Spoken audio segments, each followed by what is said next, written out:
primeira vem lá do Mato Grosso. Seria exagero dizer que se o poder econômico estivesse tão organizado como hoje, lá nos idos de 30 e diante, não teríamos uma legislação trabalhista como temos hoje? Sem dúvida, se nós observarmos bem, no caso brasileiro, o Brasil tem uma evolução... Não está funcionando.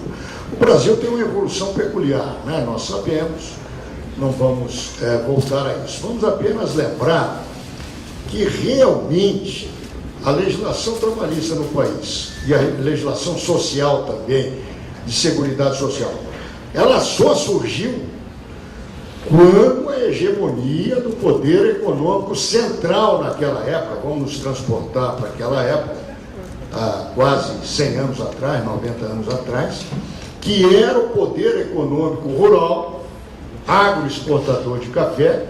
A economia brasileira era uma economia muito simples ainda, com a pequena fração industrial, residual, sem poder político real, esse setor empresarial. E o poder político era essencialmente um poder de caráter rural. E no setor de caráter rural, isso valia para todos os estados, praticamente. E no setor de caráter rural, o setor agroexportador de café era o dominante. Tanto que a aliança política dos 40 anos de República Velha foi chamada Café com Leite, onde Minas e São Paulo, que eram os dois estados que tinham maior população e, portanto, maior número de deputados, dominavam o parlamento e dominavam a presidência da República, em eleições eminentemente fraudadas, conforme sabemos. Há um caso muito interessante de um presidente da República que era embaixador em Paris antes de ser presidente, e foi uma delegação avisá-lo de que ele foi escolhido para ser o presidente. E isso está num livro de biografia muito interessante, o livro do Assis Chateaubriand. Está expresso lá. E ele recebeu a notícia, que vai ser presidente do país, do Brasil, deve ser uma coisa espetacular. E ele pergunta, mas que fico agradecido, mas pergunta, eu devo voltar imediatamente ao Brasil para fazer campanha? Ele falou assim, não, embaixador, fique tranquilo, só volte para tomar posse. Então, esse era o Brasil pré-30. Hegemonia política de um setor da sociedade altamente excludente. Com a crise de 29, foi uma crise mundial que nos abateu de uma maneira arrasadora, porque nós éramos só exportadores de produtos primários, quebrou a força desse segmento, permitiu o surgimento da Revolução de 30, e nesse contexto de crise da força política do antigo setor que dominava a política e a economia do país, o setor, boa parte desses fazendeiros quebraram, né? Nós estudamos isso é uma matéria bem debatida e estudada. O governo conseguiu fazer uma política pública inovadora, uma política industrializante, uma política social trabalhista, uma política social de seguridade social, uma política educacional diferente federal. Em suma, é um contexto de uma crise política da hegemonia anterior que permitiu que acontecesse esse fato no Brasil. É possível que, se não tivesse a crise de 29, nós ficaríamos ainda, sei lá quanto tempo, naquela economia rural, até que alguma situação nova surgisse. De maneira que essa circunstância, de fato, é importante na história brasileira e é muito estudada pelos historiadores. Eu creio que é algo já bem sedimentado nessa linha. Antes de eu passar para a próxima pergunta, ministro, eu lembro que também no livro vi que Getúlio, Tancredo falava sobre Getúlio, como é que foi tudo na criação da CLT, às vezes trabalhista. O acordo que foi feito com os rurais, tanto que na CLT, no seu né, não contemplava a área rural, e por isso que foi, como havia a política do café com leite que mandava para as fazendeiros, para você introduzir uma lei trabalhista para o novo mundo industrial que viria, só com acordo com a área rural. Lá de Alagoas, agora, ministro, parabenizo o senhor, agradece pelo rico debate e pergunta: o volume de valores em uma ação trabalhista influencia em cuidados nas decisões jurídicas do TST ou dos tribunais? Olha, em princípio, o valor não influencia a aplicação do direito. Em princípio, não. Porque o juiz não vai decidir de uma maneira X, Y, Z em virtude do valor que está sendo pleiteado.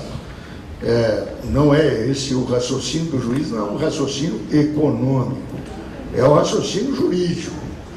É claro que o direito, ele não tem a precisão da matemática, da aritmética.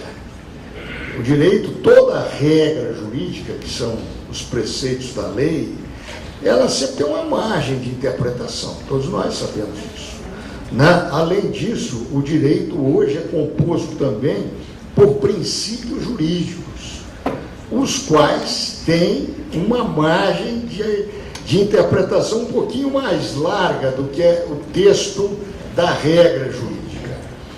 Além desse fato, que torna então um pouquinho diferente as decisões judiciais em qualquer país do planeta, diga-se de passagem,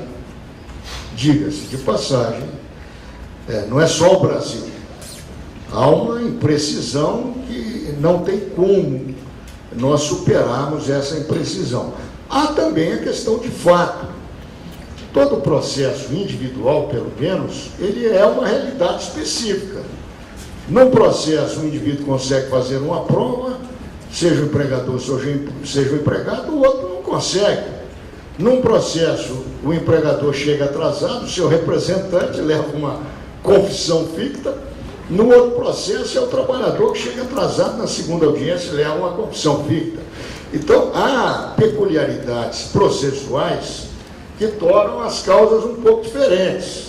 E, às vezes, o leigo não percebe isso, né? Acha que a diferença foi radical entre uma decisão e outra por razões outras que não essas.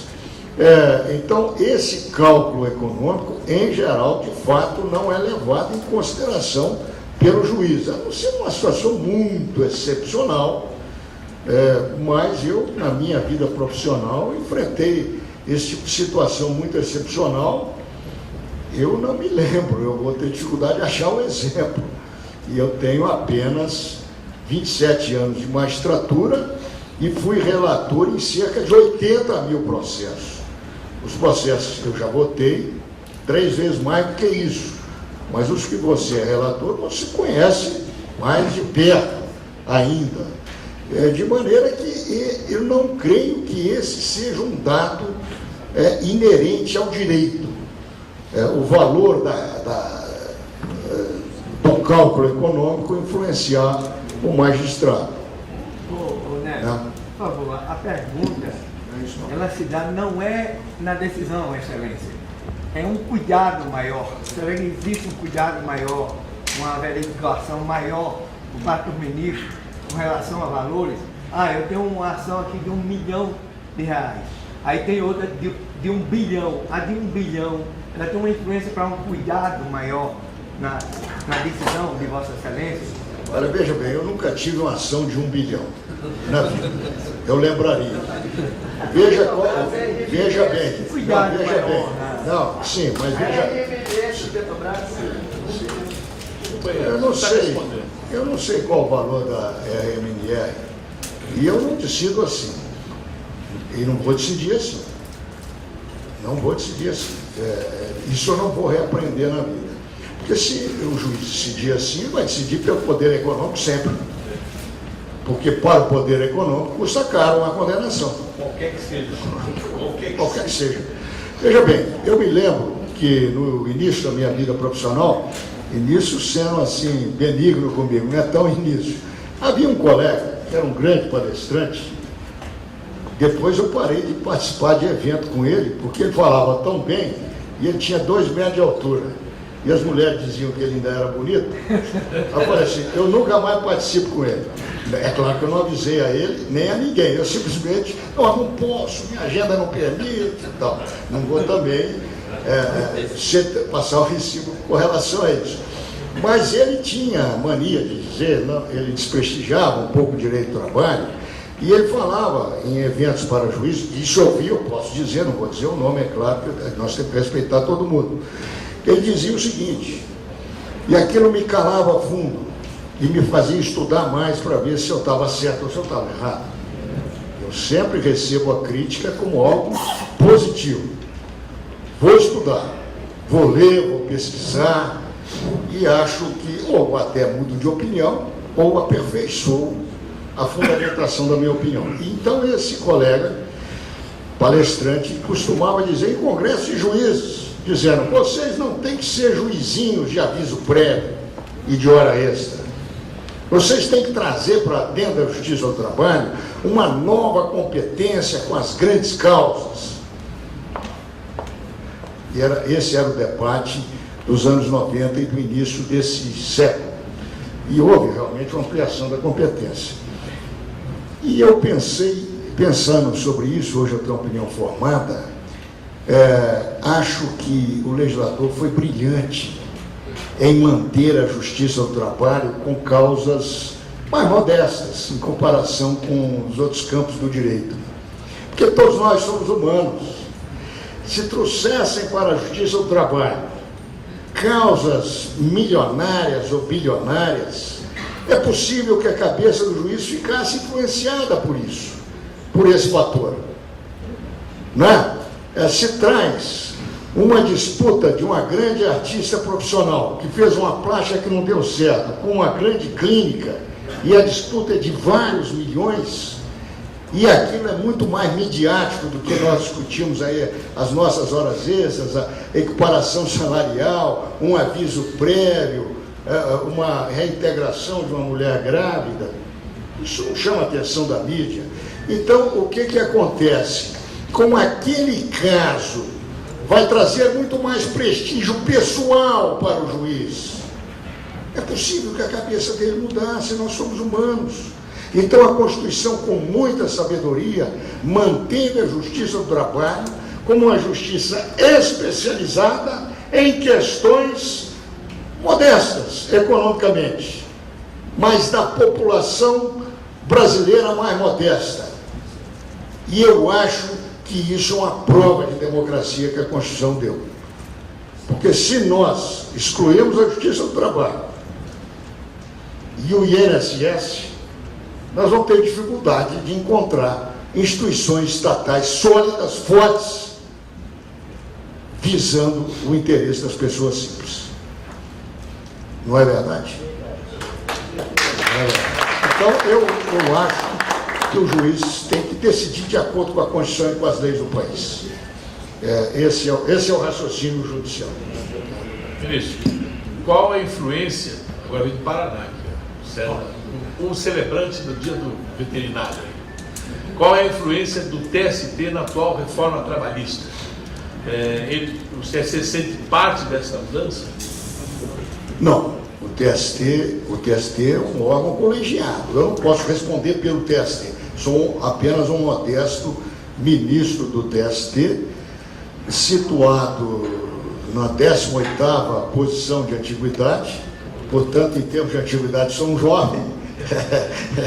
em termos de idade, nem tanto.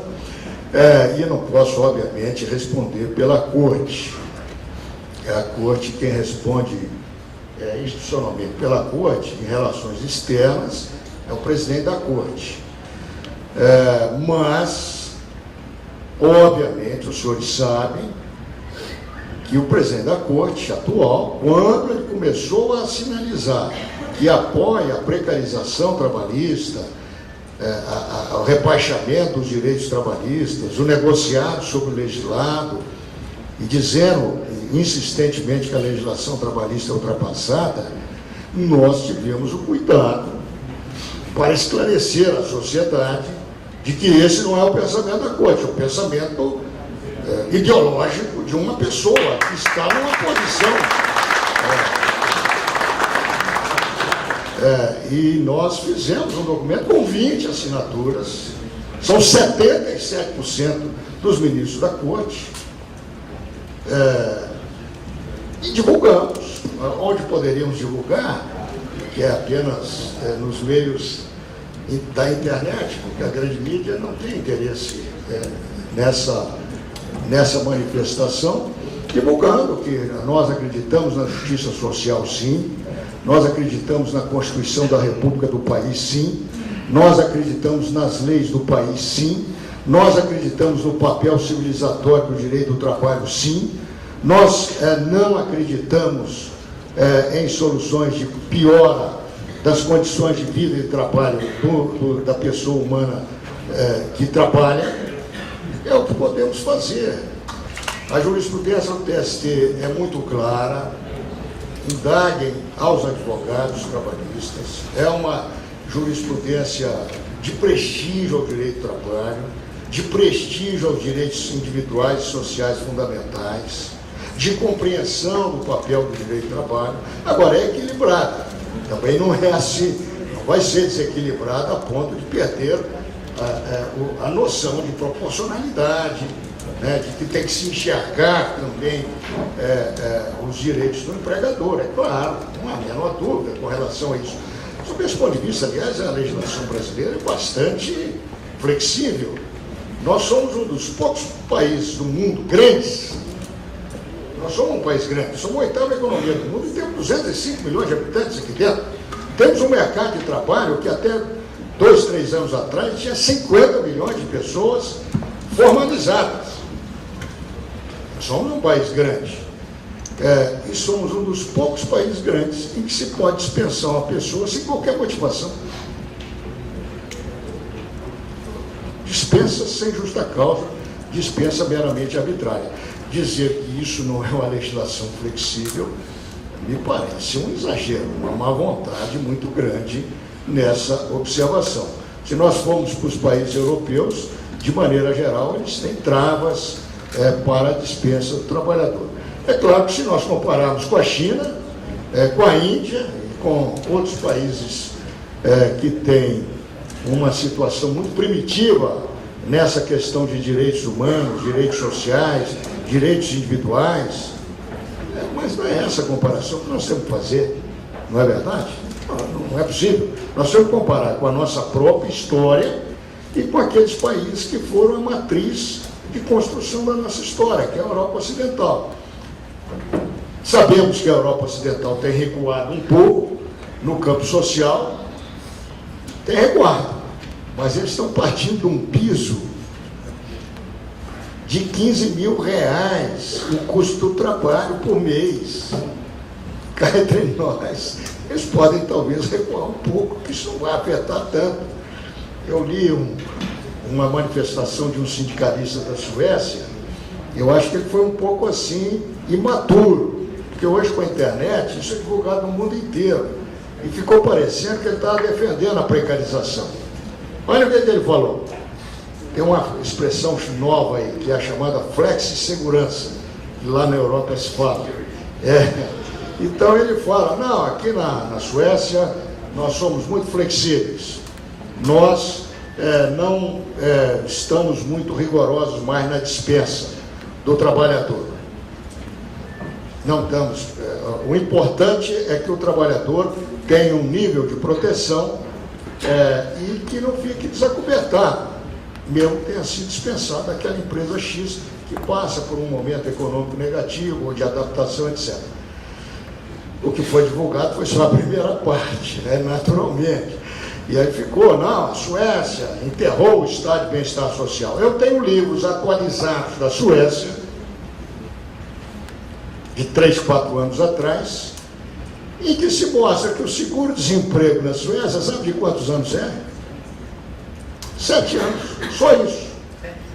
Então o indivíduo é dispensado e ele entra num seguro-desemprego razoável, num país que é educação de graça, saúde de graça, lazer de graça, porque aqueles parques e aqueles museus e aqueles jardins são de graça. E assim que a gente se diverte, a maioria das vezes, eu passo ano. Domingo nós fazemos isso com a família, procuramos um parque para passear, um lugar bonito para passear, uma rua bonita para passear. Esse é o lazer principal das pessoas. Depois vai assistir o jogo, a televisão, pode ir no campo, aí paga. A televisão, praticamente muito barata, né? E o campo também, eles compram aqueles ingressos pelo ano, então você compra num nível muito mais civilizado. Em suma, eles têm praticamente tudo assegurado, todas as despesas que nós, como ser humano, temos. Só a cerveja que vai continuar tendo que comprar. Então, vejam bem. O senhor lembra qual era o percentual do salário que ele tinha na empresa, que é o seguro-desemprego? É muito razoável, muito razoável. É um nível de 70%, 60%. E outra coisa, e ele entra nesse sistema de seguro-desemprego e é obrigado, porque também isso é lógico, a fazer vários cursos para ver se ele se requalifica, quem sabe, e vamos dizer até, na pior das hipóteses, fulano, vai ter que mudar de profissão, porque essa sua profissão aqui acabou, a máquina foi substituída por outra, etc. São 7 anos. Então, essa troca é justa, do ponto de vista social, democrático e inclusivo. Então, não dá para comparar. É pura ideologia, puro sofisma, no sentido grego mais claro, fazer essa comparação. Bom, comparar. Aqui nós sabemos o que é o desemprego de um ser humano, não é? Ministro, eu usava a palavra falácia muitas vezes, vou começar a usar sofisma. É muito mais profundo. É muito mais profundo. Ministro, obviamente que o senhor viria aqui, sendo ministro do TST, não poderia ter saído daqui se eu ouvir uma pergunta como essa aqui, que a pessoa nem disse o nome. Qual seria a sugestão? Eu sei que você pela sua letra. Eu sei pela sua letra. Ministro, qual seria a sua sugestão para nós sindicalistas para resolver a súmula 119? Para que possamos trabalhar tranquilo, esse desgaste, mas esse caso precisa ser resolvido. Se tiver choradeira, o choro é livre, o gremista. O gremista essa semana pode chorar à vontade. Ainda mais hoje que é o dia do administrador. Ainda mais hoje. É a última pergunta para o ministro, depois o senhor pode fazer. Quero dizer que, como jurista estudioso do assunto, eu entendo que a filosofia, a orientação do precedente normativo 119 e da OJ 17 da STC, ambos são da STC, mas foram aprovados pelo Pleno, naturalmente, o precedente normativo é aprovado pelo Pleno. Isso há 15 anos atrás, né? Não concordo com aquela linha de orientação. Eu cumpro, porque eu sou magistrado, eu cumpro a jurisprudência da Corte. Se eu não concordo com ela, apenas ressalvo nos votos em que eu sou relator, numa linha e meia, democraticamente, mas cumpre, é claro, o papel do juiz é isso. O juiz não é um artista. O artista tem que ser criativo. Quanto mais criativo, melhor artista ele vai ser, provavelmente. O juiz não. O juiz é magistrado, ele cumpre a ordem jurídica. Na democracia, a maioria é que decide. É uma fórmula que tem seus problemas, mas ela era a melhor que nós conhecemos, né? Muito melhor do que a ditadura. Então, a maioria é que aprovou esses 2 verbetes e nós cumprimos. A verdade é que, nesse aspecto, o tribunal está, felizmente, evoluindo muito. Nós já tivemos uma votação com relação à mudança desses 2 verbetes jurisprudenciais, são similares. Se um mudar, o outro tem que mudar também. Eles são praticamente idênticos. E houve uma votação em que houve uma maioria simples para os alterar. E só que, naturalmente, para ser jurisprudência consolidada, tem que ser maioria qualificada. Então, não atingiu o quórum. Não atingiu o quórum. Eu creio que há uma vontade no tribunal de alterar esse quadro. Por que isso? Porque há um documento assinado por 14 ministros, que é a maioria absoluta do tribunal, pedindo que seja colocado em votação, recolocado, o cancelamento de municípios desses 2 verbetes. Esse documento foi apresentado, salvo engano, em novembro do ano passado, mas ainda não foi recolocado em pauta. Aí nós vivemos num sistema presidencialista, quem faz a pauta é sempre o presidente. De maneira que eu creio que a jurisprudência amadureceu, o diálogo está sendo feito permanentemente. Nos meus livros eu sempre exponho com clareza a minha opinião, mas como são livros técnicos, eu esclareço que a maioria ainda da jurisprudência entende dessa maneira que está nos 2 verbetes. Acho que realmente os verbetes têm que ser alterados por uma série de razões. Primeiro, no sindicalismo ocidental europeu, que é a nossa matriz, é o melhor sindicalismo do planeta. Não, tem outro sindicalismo melhor. Qual? Não existe. Esse é o sindicalismo mais avançado do mundo. E nós buscamos lá na Europa, não é isso? Nós somos filhos de europeus, é claro, com também a imigração, os afrodescendentes, os asiáticos, mas a nossa cultura foi toda formada ali da Europa Ocidental. Então a gente busca sempre os subsídios lá na Europa Ocidental. E lá é um consenso, praticamente, no sentido de que os sindicatos têm essa prerrogativa de fixar a chamada contribuição assistencial, ou cota de solidariedade, ou o nome que tiver essa parcela em função da negociação coletiva trabalhista. E que se deve enxergar uma diferença, porque há diferença, e ela é fundamental, entre a chamada liberdade individual, que é fundamental, ninguém quer abrir mão dela, a liberdade individual e a liberdade coletiva. E nesse quadro, nesse tema, a liberdade coletiva é mais importante. Por quê? Porque senão você liquida o sindicato. E o sindicato, comprovadamente, historicamente, cientificamente, qualquer historiador minimamente isento atesta, e são vários livros, é um dos instrumentos fundamentais de aperfeiçoamento da vida do trabalho e das instituições no Ocidente nos últimos 120, 150 anos. Então, é fundamental existir um sindicalismo forte. E não há como ter um sindicalismo forte se não tiver o financiamento sindical. E esse financiamento não é feito pelo Estado, ele é feito pelos próprios trabalhadores. É feito pelos próprios trabalhadores. E há uma contradição grande também nesse pensamento. Todas as instituições da sociedade civil ligadas ao poder econômico podem se financiar com toda a liberdade, porque é da lógica do sistema capitalista que as entidades do poder econômico sejam proprietárias dos instrumentos materiais da produção. Então, hoje, o papel do sindicalismo se tornou mais importante, talvez, do que há 50 anos atrás. Porque hoje é uma concentração de poder no plano das instituições do poder econômico.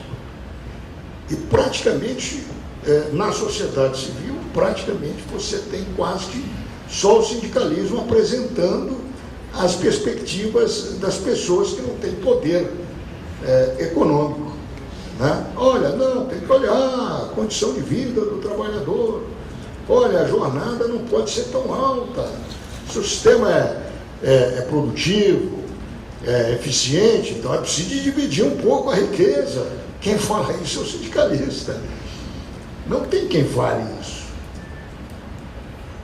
Então, o papel do sindicalista é muito importante, dos sindicatos.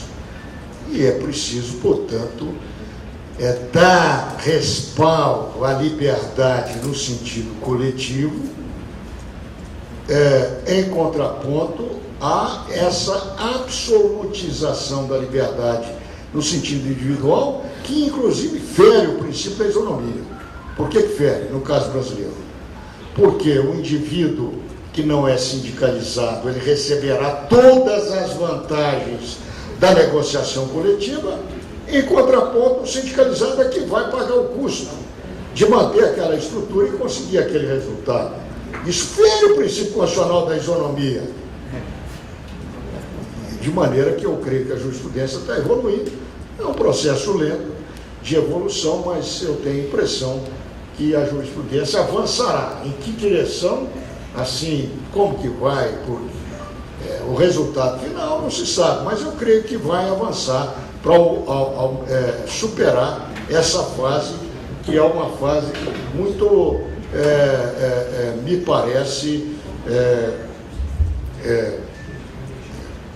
contrária à ideia da liberdade coletiva, que tem que ser considerada também quando se examinam as questões do sindicato.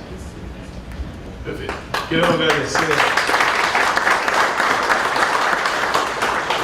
mais uma vez a oportunidade e a honra de ter conosco aqui nesse dia tão importante para nós. Muito obrigado. Obrigado. Obrigado.